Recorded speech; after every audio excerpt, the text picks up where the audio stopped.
মানুষের কাছে, সাধারণ মানুষের কাছে জবাবদিহি করতে বাধ্য থাকে একমাত্র নির্বাচিত একটি গণতান্ত্রিক সরকার।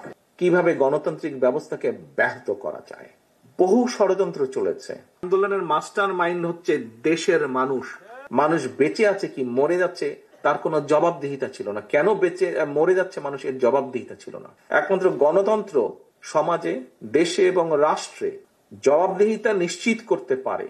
মানুষের কাছে, সাধারণ মানুষের কাছে জবাবদিহি করতে বাধ্য থাকে একমাত্র নির্বাচিত একটি গণতান্ত্রিক সরকার।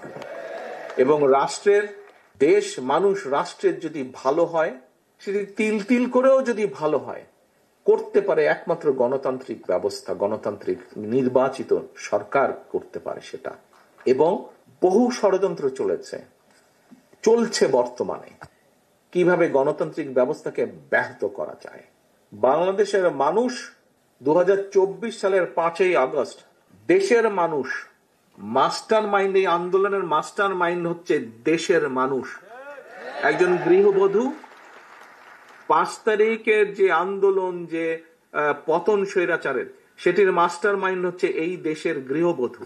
সেটির মাস্টার মাইন্ড হচ্ছে এই দেশের মুদির দোকানদার, ক্ষুদ্র মুদির দোকানদার।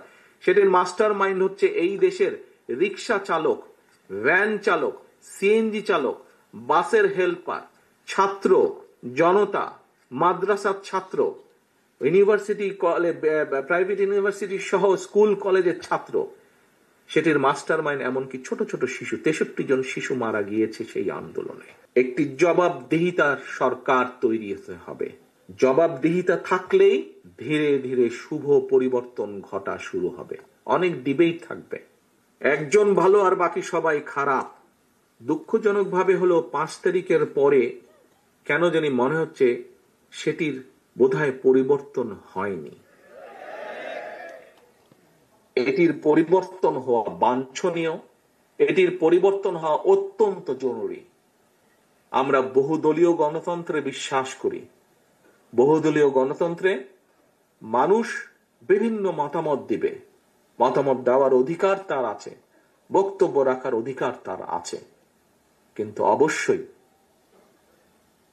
একজন ভালো আর বাকি সবাই খারাপ, এটি কোনোভাবেই কাম্য হতে পারে না। এই ধারণার পরিবর্তন হতে হবে। এটি গণতন্ত্রের জন্য হুমকি। একজন বিশেষ কেউ ভালো, বাকি সবাই খারাপ, এটি গণতন্ত্রের জন্য অত্যন্ত অত্যন্ত ডেঞ্জারাস একটা ব্যাপার। এটির পরিবর্তন হতে হবে। সৎ মানুষের শাসন দেব, আমরা দেশে ন্যায় বিচার উপস্থাপন করব, আমরা দেশে এই করবো, এইসব ভেগ টার্মে অনেকের অনেক বক্তব্য আছে অনেক রাজনৈতিক দলের। আজ সারাদিন তোমরা একদম স্পেসিফিক, প্রিসাইসলি মানুষকে টাচ করে, মানুষের জীবনকে স্পর্শ করে, মানুষের জীবনকে গড়ে তোলে, এইরকম প্রিসাইস আলোচনা আর কোন রাজনৈতিক দল করেছে? তারা তাদের রাজনৈতিক বিষয়ে আলোচনা করেছে, তারা তাদের সংগঠনের বিষয়ে আলোচনা করেছে। হ্যাঁ, আমরাও করেছি, আমাদের সাংগঠনিক কর্মসূচি নিয়ে আমরা আলোচনা করেছি ঘন্টার পর ঘন্টা। কিন্তু দেশ নিয়ে, দেশের শিক্ষা, দেশের কৃষি, দেশের নারী সমাজ, দেশের কৃষক, এইরকম সবগুলো স্বাস্থ্য ব্যবস্থা, শিক্ষা ব্যবস্থা, এরকম সবগুলো বিষয় নিয়ে চুলচেরা আলোচনা কোন দল করেছে তোমরা ছাড়া? দেখাও, বলো কারা করেছে? আর কোন দল করছে? বিএনপি ছাড়া? বিএনপি ছাড়া আর কোন দল করছে? কেউ করছে না, কেউ করছে না। হ্যাঁ, ভেগ টার্মে বললাম তো আমি, ভেগ টার্মে, হ্যাঁ আমরা এই করবো, এই করবো। করবা কি ভাবে ভাই? কিভাবে করবা? আমরা তো জাতির সামনে উপস্থাপন করছি যে আমরা এই করব, এইভাবে আমরা ফ্যামিলি কার্ড করব, এইভাবে আমরা স্বাস্থ্য কেয়ারার নিযুক্ত করব। স্বাস্থ্য কেয়ারার নিযুক্ত করার মাধ্যমে আমরা মানুষ যাতে অসুস্থ কম হয়, একটা পরিবার যদি অসুস্থ কম হয়, তাহলে তো তার হাসপাতালে যাওয়া কমে যাবে। একটা উপজেলায় যদি 100টা পরিবার থাকে, 100টা পরিবারের মধ্যে 70টা 80টা পরিবার যদি সুস্থ থাকে, তাহলে 20টা পরিবারকে ওই উপজেলা স্বাস্থ্য কমপ্লেক্স স্বাস্থ্য সেবা দিতে পারবে।